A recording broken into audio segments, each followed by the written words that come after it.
Midwest Latino History Part 1. Latino communities in places like Michigan and Chicago have grown exponentially in recent years. But have you ever wondered how and when we got to this area of the country, hundreds or even thousands of miles north from where our families originate? The two most common jobs drawing Latinos to the area have historically been migrant farm work and factory work. But many people don't know that perhaps the earliest documented instances of groups of Latinos in Michigan actually came to study medicine and would go on to become doctors. This was the result of missionary work conducted in Latin America by J.H. Kellogg and his associates. In 1898, for example, Alberto Garcia was adopted from Zacatecas, Mexico, into the Kellogg family in Battle Creek, Michigan. Alberto would go on to become a nationally recognized physician known to treat patients in his own home who couldn't afford to pay for care, as well as a surgeon in the Mexican Revolution and a bilingual journalist who fought the KKK. Alberto was one of many Latino children brought to Michigan by the Kelloggs in this manner. While we know very little about other Latinos in Michigan during this period, we do know that there were more people here. The Kellogg family had a strange fascination with Mexican culture. In their Battle Creek mansion,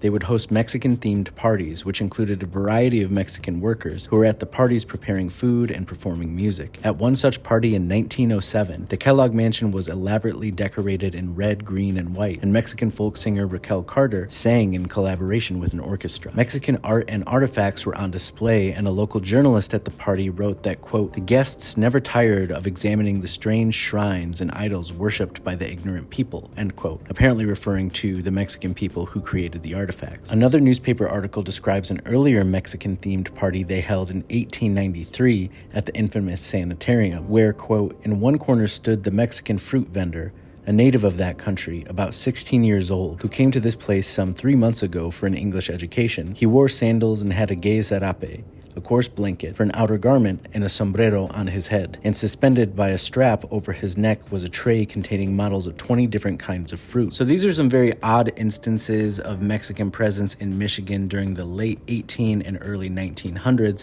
but it's interesting to know that decades before more significant waves of Mexican and other Latinos would make their way to the upper Midwest, there were already gente here doing their thing, slinging that fruit, singing those songs. It's pretty cool. The Kellogg's were definitely weird, though.